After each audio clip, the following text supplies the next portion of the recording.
Assalamualaikum warahmatullahi wabarakatuh. Halo Tretan RSMN, kembali lagi di podcast Tanian RSMN dengan saya Dr. Miming dan narasumber kami yang cantik ini yaitu Dr. Dian spesialis saraf. Yang kita akan membahas seputar nyeri dan penanganan nyeri tanpa operasi. Ajaib nggak tuh? Nah, selamat siang dokter. Selamat siang Dr. Miming. Apa kabar dok? Alhamdulillah sehat, luar biasa. Dokter, biasanya kan kita ngobrolnya itu di UGD, kalau nggak di Polisaraf nggih dokter. Nah, kali ini kita ngobrolnya cukup spesial ini dok, yaitu di Tanian RSMN dokter, podcast kita ini dokter. Nah dok, menurut dokter sebagai dokter spesialis saraf, nyeri itu apa sih dok? Oke, jadi kita bicara sedikit ya tentang nyeri ya. Nyeri itu kan kita sering menjumpai ya. Nyeri banyak kita jumpai di kehidupan kita sehari-hari. Apa sih nyeri itu? Nyeri atau rasa sakit adalah pengalaman yang nggak menyenangkan. Karena nyeri itu merupakan sesuatu yang nggak enak, yang bisa menimpa semua orang dan beda-beda ini penafsirannya. Tergantung akan banyak hal seperti itu dokter. Oh gitu dokter. Nah, berarti kan sebanyak orang, pasti ya dok ya, setiap orang itu pasti merasakan nyeri. Nah, tapi nyerinya itu beda-beda. Nah, gini dokter, biasanya nih dok, kasus terbanyak dari pasien-pasien yang ke Polisaraf maupun yang rawat inap ke UGD itu nyeri bagian apa? Kasus nyeri yang gimana dokter? Oke, jadi nyeri yang banyak di poli itu biasanya nyeri punggung, bisa nyeri pinggang, nyeri lutut, nyeri bahu juga beberapa ada yang datang. Tergantung banyak hal, misalnya usia seperti itu. Kalau usianya usia kayak kita ini usianya masih muda atau sudah senior kira-kira ya? Kita ini remaja dok. Kita remaja senior mungkin ya? Remaja mateng dok. Oh remaja mateng ya. Kalau untuk remaja mateng mungkin nyerinya itu banyak ke nyeri punggung biasanya, nyeri lutut kan, seperti itu banyak dialami usia produktif biasanya ya. Usia produktif kan sekitar usia antara usia bekerja ya. Usia bekerja itu ya mulai kerja sekitar 20-an sampai mungkin 60 tahunan seperti itu. Oh gitu. Sebenarnya ini relate banget ya dok ya. Berhubung saya juga umur 30 tahun ke atas ya, nyeri punggung, nyeri lutut itu memang sangat amat sering terjadi dokter. Nah dok, biasanya dok, kalau pasien itu datang dengan nyeri, biasanya itu tindakannya itu tindakan yang seperti apa dokter? Oke, kalau orang datang dengan nyeri itu kan biasanya dokter akan bertanya nyerinya di bagian mananya. Kemudian kita cari tahu sudah berapa lama nyeri itu timbul. Kemudian kita obati dulu, diobati dengan minum obat-obatan tertentu untuk pereda nyeri. Kita kombinasikan dengan fisioterapi. Namun kadang-kadang obat dan fisioterapi tidak mampu untuk mengobati nyeri tersebut. Kita membutuhkan tindakan atau prosedur untuk memberikan obat langsung di sumber nyeri. Kita ketahui bahwa nyeri itu memiliki sumber. Setiap nyeri punya sumber sakit. Sumber itu berbeda-beda, bisa di ototnya, bisa di sendinya atau di sarafnya. Gitu kita harus mencari tahu. Ketika kita tahu sumbernya di mana, maka ada obat yang akan disuntikkan langsung di sumber nyeri dengan harapan nyerinya langsung menghilang banyak atau lebih baik daripada minum obat yang butuh waktu seperti itu.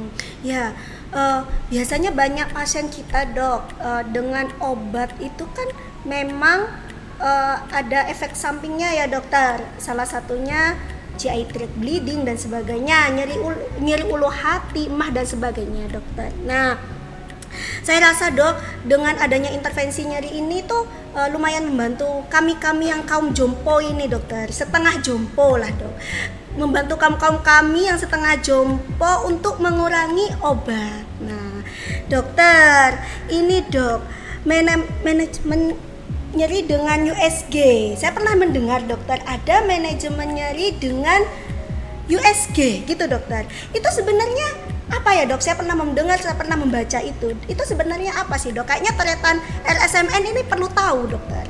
Oke, jadi seperti saya sampaikan tadi yang awal bahwa ada prosedur untuk memberikan obat langsung di sumber nyerinya. Nah, prosedur ini bisa dibantu oleh alat bantu yaitu USG. USG ini memiliki kelebihan.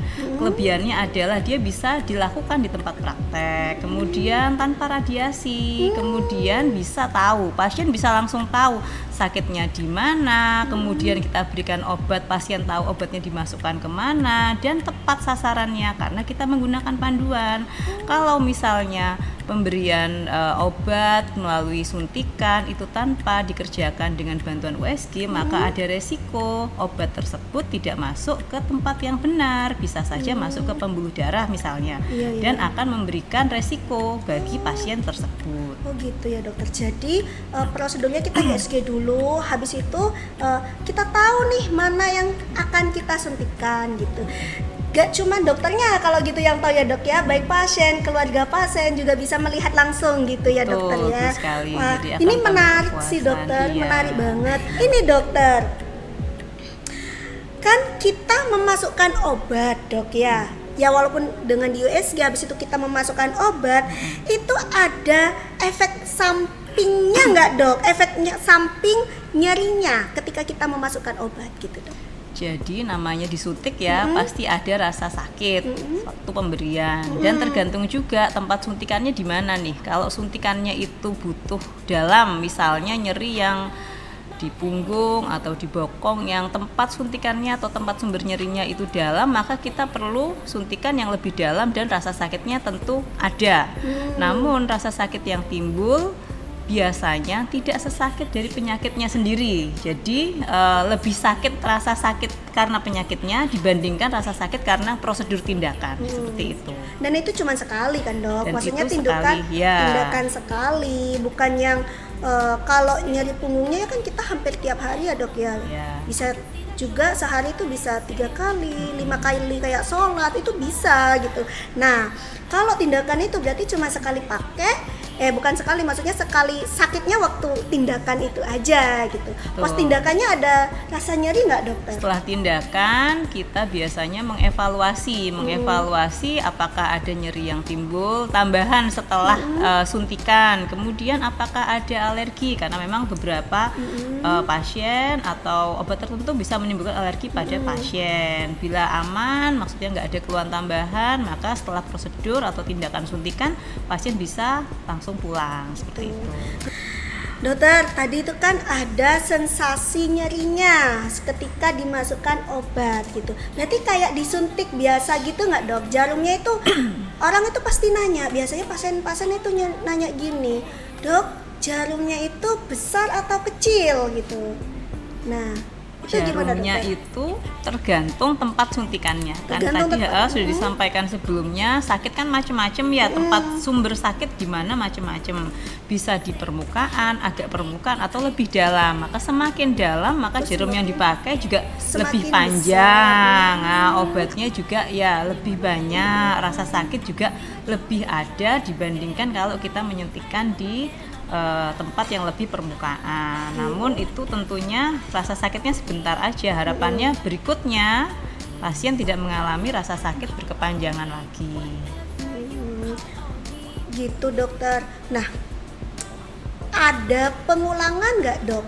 Apa sekali suntik aja atau beberapa bulan lagi? Atau kayak apa ya dok? Pengulangannya tuh tiap 1 bulan sekali, tiap 2 bulan sekali, atau tiap berapa bulan dok? Oke, jadi tindakan ini atau suntikan ini tergantung obat apa saja yang disuntikan. Kan bisa macam-macam, bisa kita memberikan anti radang, bisa kita memberikan pelumas, bisa kita memberikan namanya plasma, bentuk atau produk darah yang disuntikan ke dalam sumber nyerinya, atau kita bisa memberikan namanya proloterapi untuk memperbaiki kerusakan jaringan.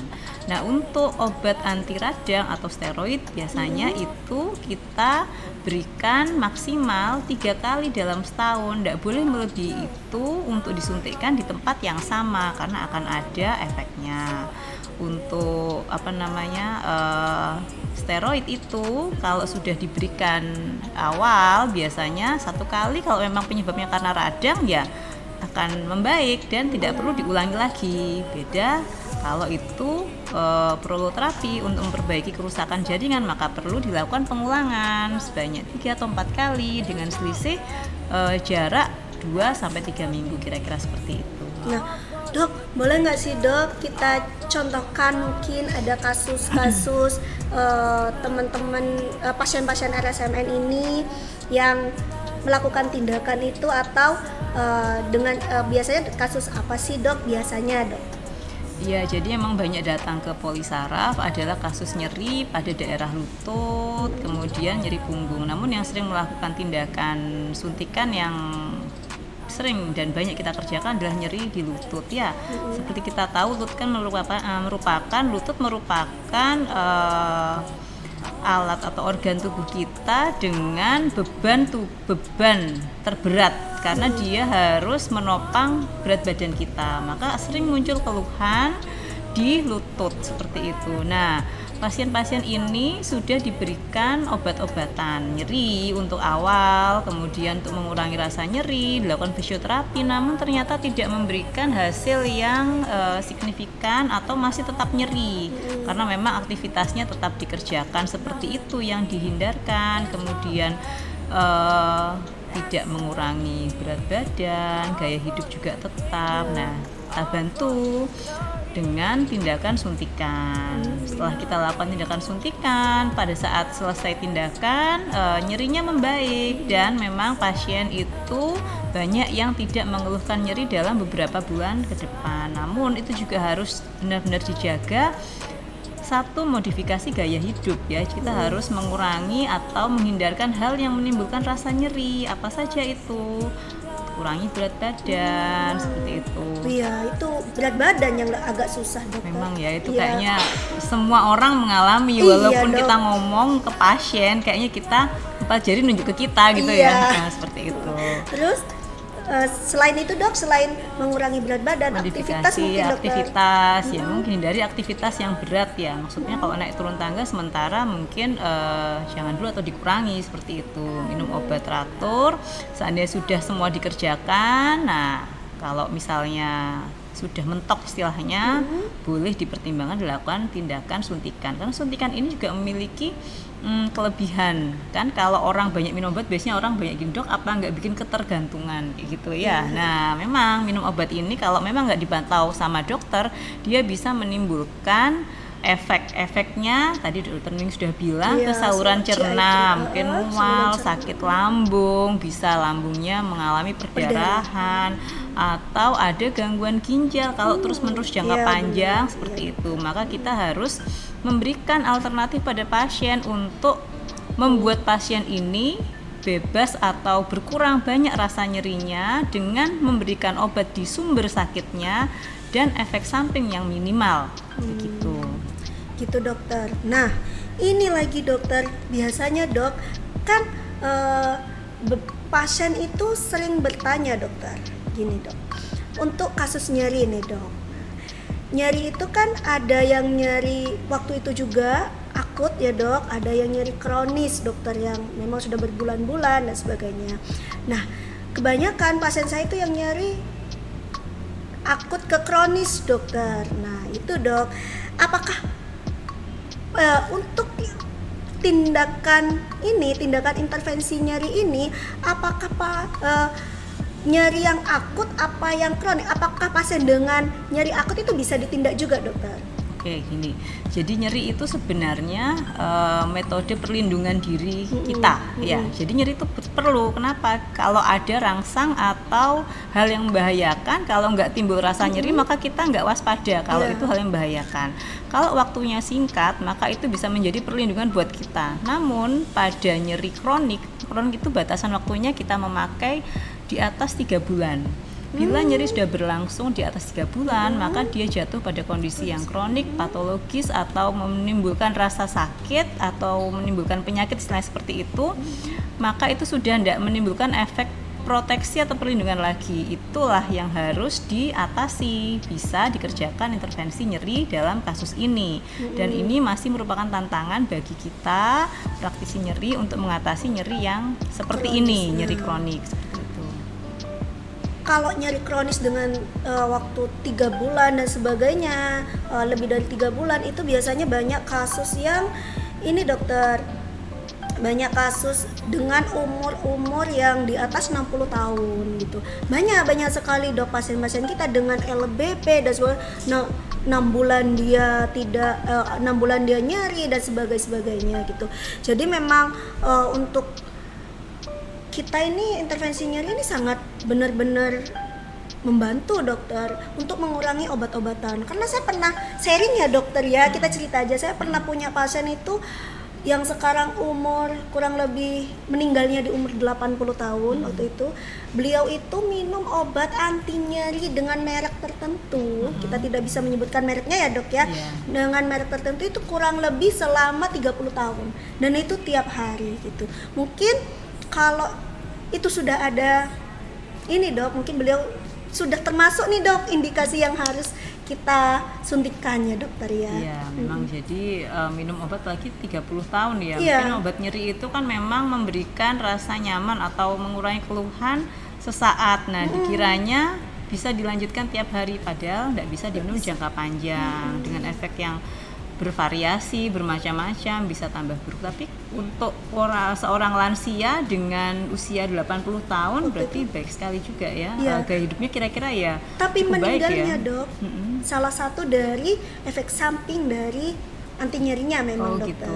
Yaitu kalau nggak salah waktu itu lambungnya Ada perdarahan. Ya, Oke, gitu, ya. dokter. Jadi memang tindakan intervensi nyeri ini merupakan jembatan antara obat-obatan yang diminum dalam jangka panjang dengan operasi. Bila sudah minum obat jangka panjang dan tidak ada perbaikan, maka bisa dipertimbangkan untuk dilakukan tindakan intervensi nyeri. Namun bila tindakan intervensi nyeri ini dilakukan dan beberapa kali dan tidak ada perbaikan, maka perlu dipertimbangkan tindakan operasi. Ya, jadi semua modalitas atau cara-cara untuk mengurangi nyeri ini dibutuhkan step by stepnya, ada tahapan-tahapannya seperti itu. Nah, berarti gini ya dokter ya. Kalau seumpamanya dia diinjeksi tiap sudah diinjeksi beberapa kali tapi masih nyeri, kita perlu dilakukan operasi. Dari injeksi pertama ke injeksi yang kedua nih dok, itu jaraknya berapa lama dokter? Oke, tadi Seumpamanya tidak ada perbaikan di injeksi pertama. tergantung obat yang diberikan. Kembali lagi ya Kembali dokter? tadi obat apa yang dimasukkan. Seandainya itu steroid atau anti radang, maka bisa diberikan tidak lebih dari 3 kali dalam 1 tahun di tempat yang sama. Nah, kalau sudah melewati itu dan tidak ada perbaikan, maka dipertimbangkan dilakukan atau dikonsultasikan pada dokter bedah yang terkait untuk dilakukan tindakan operasi seperti itu. Oh gitu dok.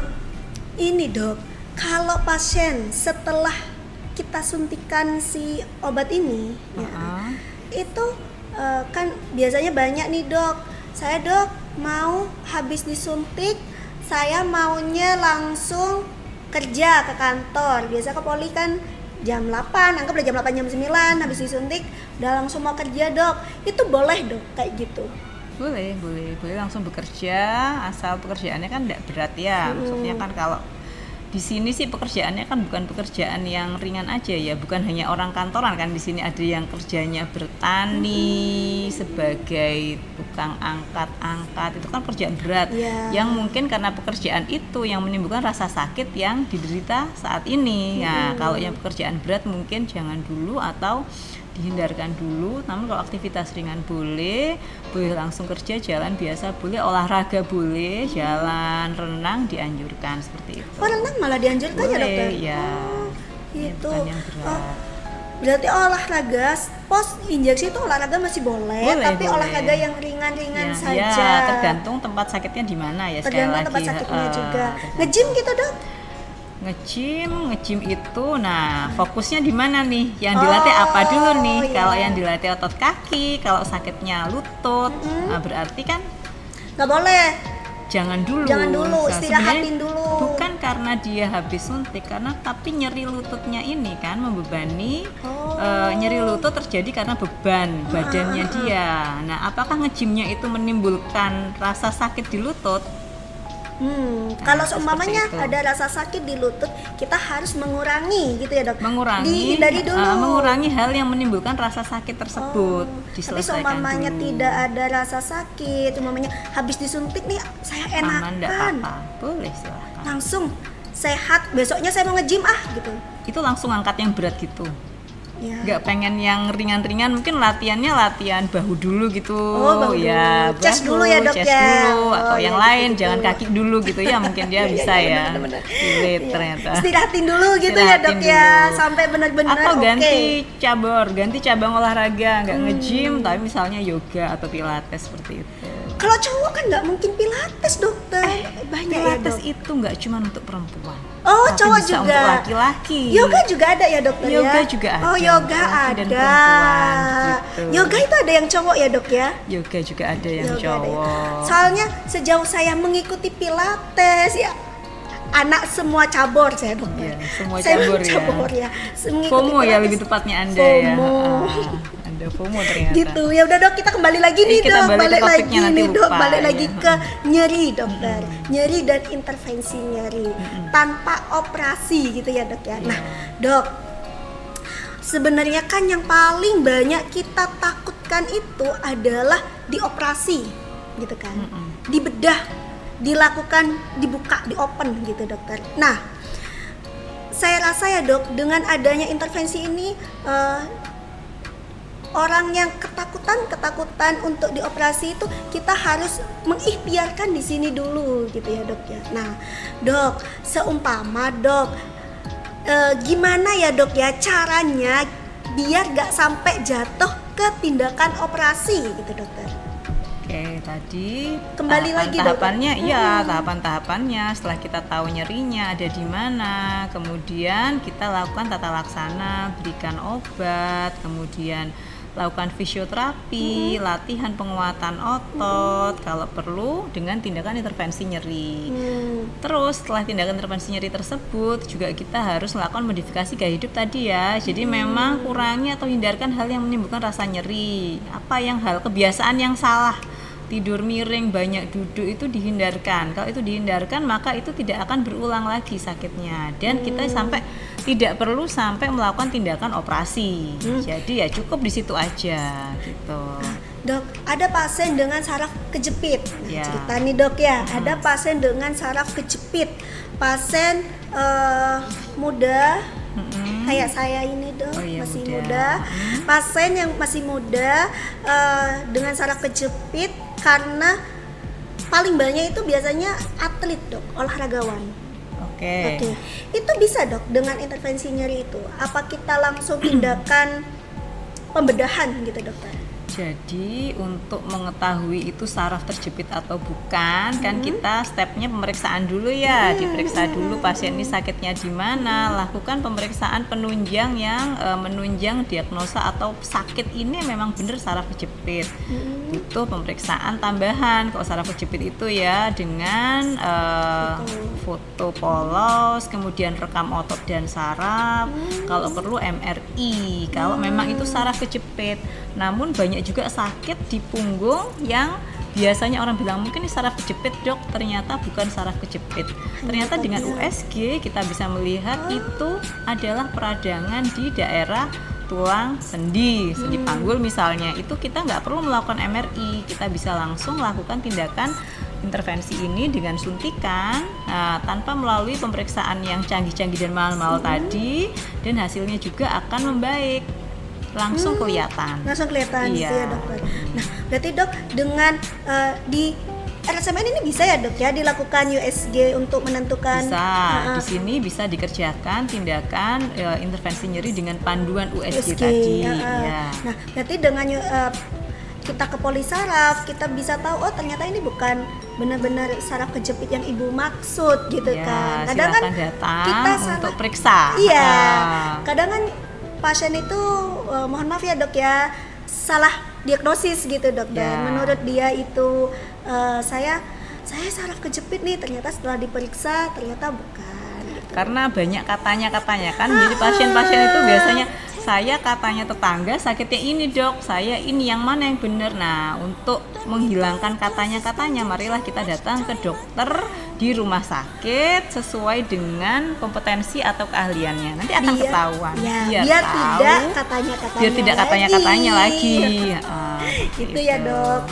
Ntar kita tadi kan banyak bahas tentang nyeri lutut, nyeri punggung. Sekarang ini dok, yang paling banyak nih dok, katanya kalau bahasa kerennya dok, bahasa medisnya itu frozen shoulder ya, nyeri bahu. Nah itu sama ya dok ya prosedurnya atau gimana dokter?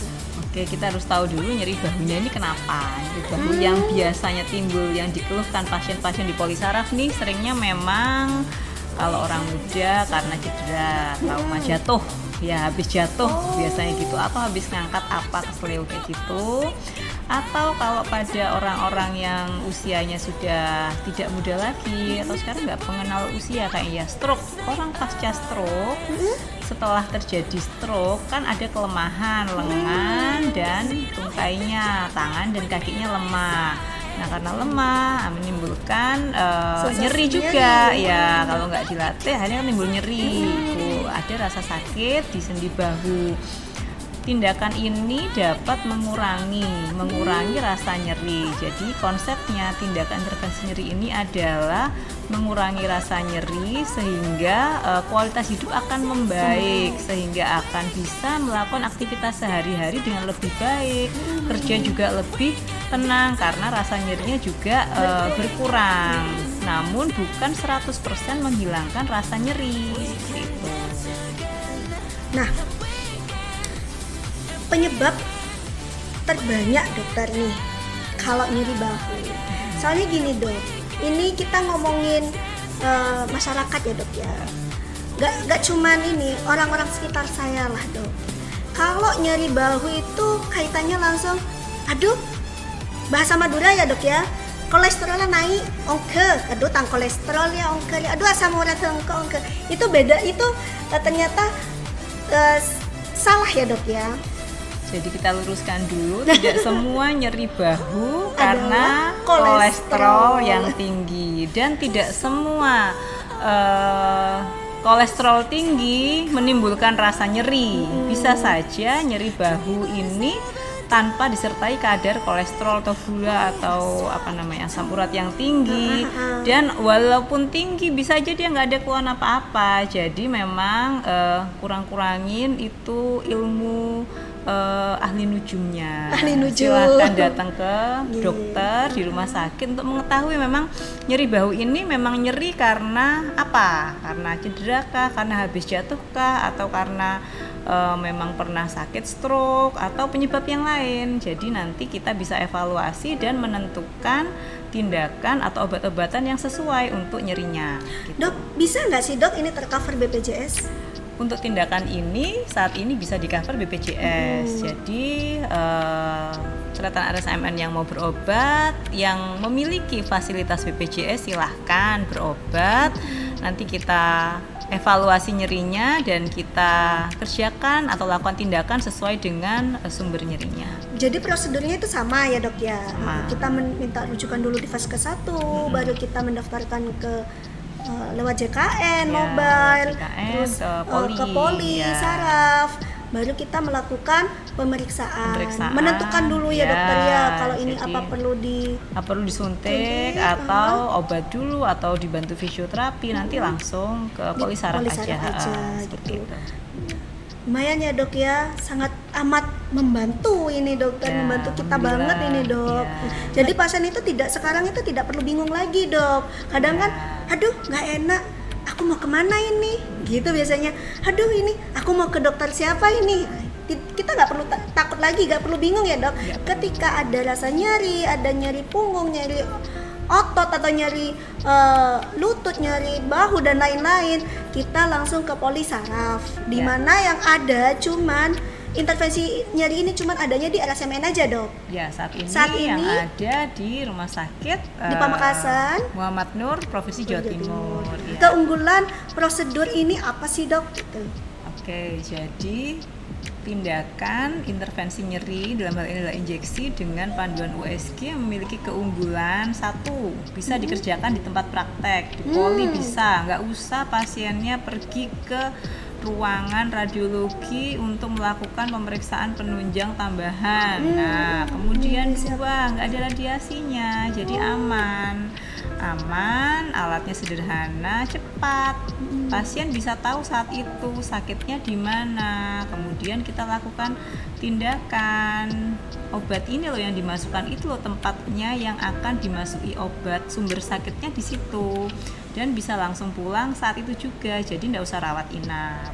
Jadi ini banyak kelebihan, tanpa melalui banyak pemeriksaan yang canggih-canggih dan mahal, kita bisa tahu sakitnya pasien, langsung diobati saat itu juga, dan nggak usah rawat inap. Nggak usah rawat Gitu, inap. ya. Nah itu salah satu benar-benar keunggulan sih dok. Pasien itu kan biasanya sangat Pengen langsung pulang langsung ya, pulang, diobati nggak langsung pengen pulang, nggak pengen lama-lama lama-lama di rumah ya. sakit.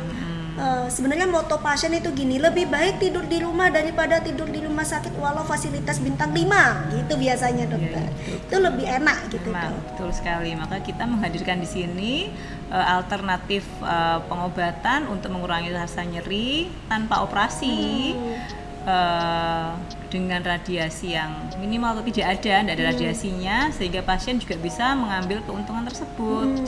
Langsung pulang, langsung tahu sakitnya, pulang sembuh istilahnya gitu, tidak ada keluhan apa-apa. Jadi tretan RSMN ini dok, gak usah khawatir lagi ya dokter ya. Kalau semuanya nyeri, ada rasa sensasi nyeri terus-terusan ya dokter, gak usah khawatir lagi, jangan sering-sering minum obat. Tapi kalau masih fase akut, masih yang nyerinya cuma sebentar, boleh ya dok minum obat ya? Boleh, jadi nyeri ini kita tergantung pasiennya ya. Jadi kalau pasiennya ini bisa datang, pasien anggaplah pekerjaan tidak terlalu berat, datang dengan nyeri punggung misalnya, nanti datang ya, minum obat, minum selama 1 minggu, nanti kembali lagi. Kalau misalnya tidak membaik, baru kita kerjakan suntikan. Namun untuk beberapa kasus di mana pasiennya ini adalah pekerja yang aktif, yang kalau kita bilang nanti Bapak minum obat ya, atau Ibu minum obat ya 1 minggu, nanti kalau misalnya tidak ada perbaikan kembali, dalam kurun waktu itu belum tentu pasien ini tahan dengan rasa sakitnya. Maka kita dalam hal ini bisa tidak melalui tahapan-tahapan minum obat fisioterapi itu, kita bisa menawarkan langsung untuk mengurangi intervensi. rasa sakit atau mengatasi rasa nyeri, boleh seandainya diberikan suntikan di sumber nyerinya gitu. Oh gitu. Jadi nggak perlu tahapan 10 hari minum obat. Karena ini 10 hari. tergantung pasiennya, tergantung nyeri yang dialami pasien, tergantung apa istilahnya, Intensitas nyerinya dok. intensitas nyerinya, kemudian pasien ini bagaimana kesehariannya, apakah mengganggu sekali aktivitas sehari-hari bagaimana, seperti itu. Kita harus melihat istilahnya pasien ini apa demografinya bagaimana, pekerjaan, latar belakang pasien, karena nyeri ini sifatnya kompleks sekali, banyak hal yang menimbulkan rasa nyeri. Pengalaman nyeri masing-masing orang beda-beda. Ada orang yang nyari rangsang nyeri sedikit misalnya nggak rasa nyeri, ada yang sedikit sangat nyeri karena memang dia banyak hal yang mempengaruhi untuk timbul rasa nyeri seperti itu. Nah, ya dok. Nah, makanya itu dok, kan ada sensasi nyeri itu kan beda-beda dok. Nah, yang saya tahu ya dokter ya, kalau nyeri itu ada tingkatannya dokter. Ya kan dok, ada yang ringan, ada yang sedang, ada yang berat. Nah, pasien dengan intervensi nyeri ini yang skalanya yang ringan, merasanya aku nyerinya nggak kenapa-napa sih, aktivitas biasa, itu nggak perlu ya dok ya, diintervensi ya dok, obat aja. Tapi dengan intensitas nyeri sedang dan berat dipertimbangkan untuk dikerjakan intervensi nyeri setelah melalui tadi obat atau misalnya lihat kondisi pasiennya. Kalau misalnya nggak memungkinkan dia untuk kembali lagi atau menunggu, ya silakan langsung dikerjakan, tawarkan. Oh gitu. Nah, kalau seumpamanya dengan intensitas ringan tapi dia nyeri terus selama 3 bulan, itu bisa dipertimbangkan nggak dok? Kembali ke pengaturan gaya hidup. Apakah Sudah nih benar? dok, kita sudah melakukan gaya hidup dengan baik, tapi masih ada sisa nyeri ini dok selama kurang kronik ya dok 3 bulan ini dok. Tapi intensitasnya ya nyeri-nyeri aja. Kita gitu. lihat usianya. Oh usia, usia mempengaruhi ya dok. Usia lagi nih dok, saya juga tersinggung langsung ini dokter. ini ya kayak kesentil ya. Tersentil, Jadi kalau dokter. usia itu misalnya lansia ya, orang lanjut usia di atas 60 tahun. Secara fisiologis, secara alami kan badannya sudah mulai mengalami kemunduran, istilahnya degeneratif, proses penuaan. Yang harusnya tulangnya padat menjadi tidak padat lagi. Nah, itu kan pasti akan mempengaruhi rasa sakit. Awalnya tidak sakit dengan tulang yang seperti itu padat, kemudian makin lanjut usia nggak diapa-apakan aja, nggak pakai trauma, nggak pakai kena jatuh aja, timbul rasa sakit karena proses degenerasi atau proses Prosesnya penuaan penuaan, ya. Jadi rasa sakitnya ya ada, tapi ternyata karena apa? Karena proses degenerasi. Apakah dilakukan tindakan intervensi nyeri? Ya kalau emang mengganggu aktivitas sehari-hari dengan sudah melalui semua modalitas, silakan dilakukan tindakan intervensi nyeri dengan catatan ini konsepnya untuk mengurangi nyeri, bukan menghilangkan 100% nyeri. Nah, Jadi kalau untuk usia-usia tua dengan degeneratif itu kan sembuh itu bukan tidak mungkin sembuh ya dok ya, tapi untuk mengembalikan kepadatan si tulang ini kan sudah apa yang namanya degeneratif. Konsep sembuhnya ini harus disepakati bersama bahwa sembuh adalah ketika bisa mengerjakan aktivitas sehari-hari sendiri dengan rasa sakit yang minimal ya, seperti itu. Jadi sembuhnya bukan seperti waktu sehat, waktu muda dulu nggak sakit sama sekali, gitu, karena modalnya aja sudah beda. Modalnya itu anggap 100 gitu, nyerinya 100 gitu. Mungkin dengan ini kita kurangi menjadi 20, menjadi 30, 80, 90 mungkin, tapi seperti itu, tapi nggak hilang 100%. Maksudnya dikuranginya itu 90, 80%, tinggalnya 20, masih ada sisa nyeri-nyeri yang mungkin bisa diatasi dengan tetap modifikasi gaya hidup. Nah, setelahnya tetap kita perlu modifikasi gaya hidup dan menghindari atau mengurangi hal yang menimbulkan rasa nyeri, itu aja. Iya dok, ini dok bicara tentang modifikasi gaya hidup ini dokter nih. Modifikasi gaya hidup itu berarti kan tentang pekerjaan juga dok, pasti kan dok.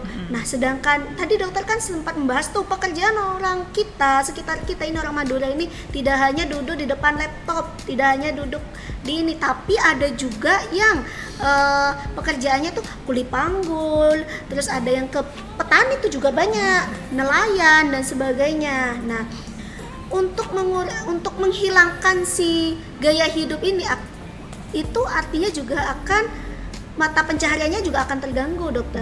Nah, walaupun gaya hidupnya itu tetap begitu gitu ya dok, apakah mungkin dokter walaupun dengan gaya hidupnya gitu, apakah mungkin dengan si intervensi nyeri ini bisa membantu dokter gitu? Anggap nih dok, pasien dengan kuli panggul, ya mau gimana lagi bu, saya kerjanya ini gitu. Kalau saya nggak pakai saya nggak kerja seperti ini, nanti saya nggak dapat uang gitu ya. Gimana mau makan? Itu namanya sosial ya dok ya. Kita juga jadi bisa. Jadi memang itu bisa dikerjakan. Nanti harapannya setelah dilakukan tindakan atau suntikan, pasien bisa kerja lagi. Makanya tadi itu termasuk yang mungkin nggak perlu nunggu minum obat berapa lama, bisa dikerjakan tindakan karena dia memang kan tiap hari kerja. Saya nggak mungkin dok nggak kerja, saya nggak mungkin mengurangi pekerjaan atau mengurangi aktivitas saya dalam beberapa hari ini. Jadi saya tetap harus kerja, kita tawarkan dikerjakan suntikan dan insya Allah itu akan bertahan lah paling nggak asal asal nanti bila ada keluhan lagi pasien minta untuk datang kembali seperti itu karena pasti akan berulang lagi. Pasti akan berulang. Namun efeknya kan langsung kelihatan. Jadi dia bisa rasakan tanpa rasa nyeri dulu. Ada rasa bebas rasa nyeri selama beberapa periode nanti akan timbul lagi karena memang pekerjaannya begitu. Iya, pekerjaannya gitu. Jadi setiap anggap 3 bulan sekali dia kambuh, dia bisa datang lagi disuntik lagi gitu ya dok ya. Evaluasi dulu. Ya, pokoknya tetap tadi koridornya adalah tidak boleh melebihi 3 kali dalam setahun di tempat yang sama. Siapa tahu besok-besok datangnya lagi punggungnya sebelah kanan atau kiri ya. Atau enggak sekarang atau tangan ganti, kiri lututnya yang sakit. Iya. Ini semuanya gitu. sakit karena kerjanya berat memang. Iya, kalau kerja berat itu enggak cuman punggung dok, Lutut juga sakit ya. punggung, bahu, apalagi gitu dokter. Gimana treatan RSMN? Udah dapat pencerahan seputar nyeri penanganannya? Bagi treatan RSMN yang mau tanya-tanya seputar nyeri bisa menghubungi nomor customer care di bawah ini ya. Buah apel, buah semangka. Cakep. See you di podcast selanjutnya. Bye. Assalamualaikum warahmatullahi wabarakatuh. Waalaikumsalam warahmatullahi wabarakatuh.